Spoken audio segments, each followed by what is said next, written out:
Bonjour et bienvenue dans cette vidéo où nous allons vous parler de ChatGPT, un sujet fascinant et en plein essor. Restez connectés.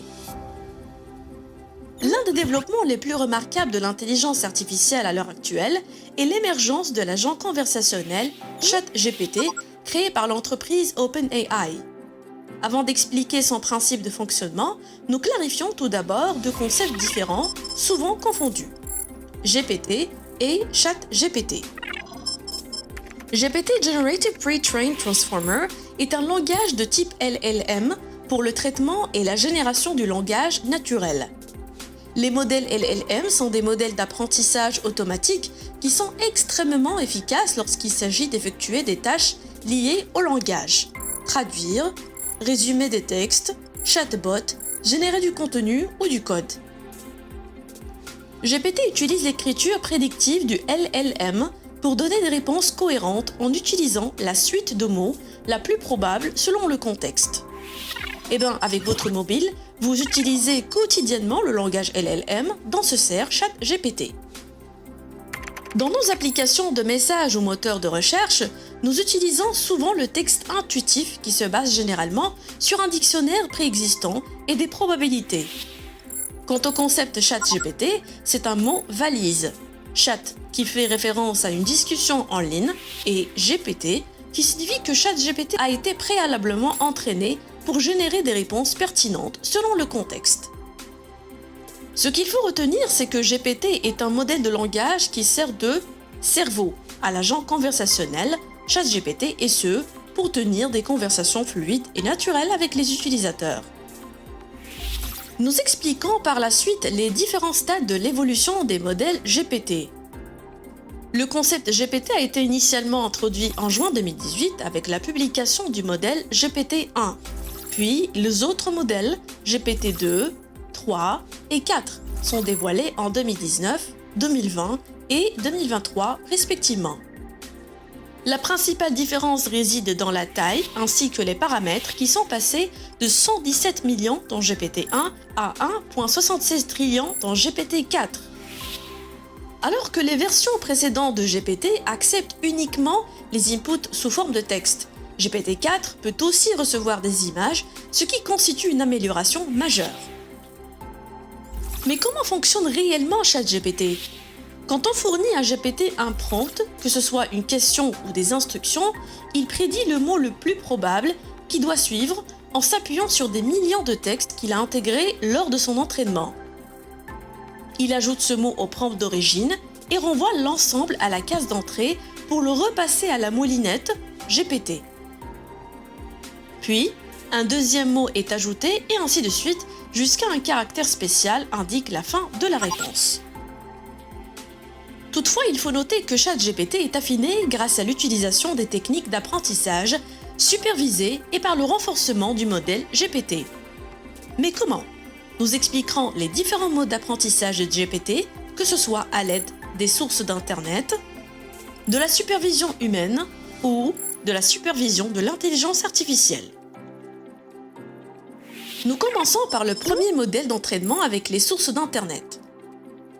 Google a publié son article « Attention is all you need » en 2017 et qui a fait un grand pas en avant dans le domaine, avec l'avènement de la technologie des Transformers. ChatGPT utilise ces technologies pour capturer les relations entre les mots dans un texte en se basant sur de vastes quantités de données textuelles provenant d'Internet, articles, journaux, livres, réseaux sociaux, etc. Par exemple, en analysant l'expression suivante « Lors de votre visite au Maroc, les salutations les plus communes que vous entendrez seront « marhaba » signifiant « bonjour » et « bslama » qui signifie « au revoir ». Notre attention sera focalisée sur certains mots qui constituent le cœur de cette expression ou le contexte, et qui sont Maroc, marhaba et bslama, car notre expérience nous a déjà appris que c'est là que se trouve l'essentiel de l'information. Les Transformers utilisent une simulation de ce mécanisme qu'on appelle le mécanisme d'attention. Il consiste à pondérer les mots d'une phrase qui font partie au même contexte afin de les valoriser.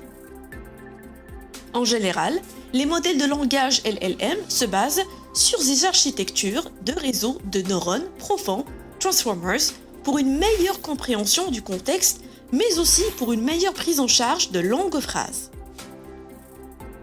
Le deuxième modèle d'apprentissage avec la supervision humaine, cette fois-ci, comprend deux méthodes.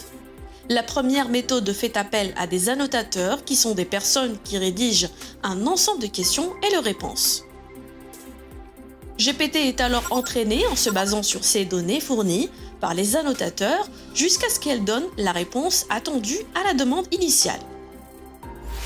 On obtient ainsi une version améliorée de GPT qui est GPT+. La deuxième méthode sera basée ensuite sur un modèle conversationnel appelé RLHF. Son principe est simple. On demande à GPT de donner plusieurs réponses à une même question, puis des superviseurs classent et évaluent la pertinence de ces réponses en donnant à chaque réponse une récompense. Les superviseurs pointent aussi les réponses choquantes ou violentes afin de renforcer la cohérence des réponses et éviter les dérives et les erreurs. Toutes ces données serviront pour entraîner une nouvelle intelligence artificielle appelée intelligence artificielle de récompense, à comprendre par la suite comment classer et évaluer les réponses. Durant la dernière phase d'apprentissage, de nouvelles questions sont données à GPT+ sans supervision humaine. Chaque réponse sera évaluée cette fois-ci par l'intelligence artificielle de récompense, plus la note est haute, plus GPT+ apprend à valoriser la réponse. Sinon, la réponse sera marginalisée. À la fin de l'apprentissage, on obtient la version actuelle de ChatGPT. Pour conclure, ChatGPT fonctionne de manière interactive en échangeant des tours de parole avec un utilisateur selon le modèle GPT. ChatGPT est affiné grâce à l'utilisation des transformers et des techniques d'apprentissage supervisées et par le renforcement du modèle GPT. Parmi toutes les réponses linguistiquement correctes que vous pourrez générer, ChatGPT opte pour celles qui sont le plus correctes. Sur la base de ce même principe, ChatGPT refuse aussi parfois carrément de répondre.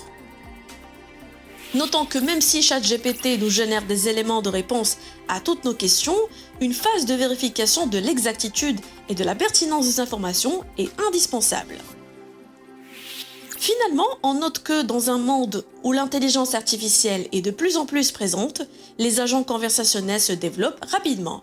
Nous citons d'autres chatbots similaires comme Bard de Google, Bing Chat de Microsoft et ErnieBot du moteur de recherche chinois Baidu. Nous espérons que ces informations vous seront utiles.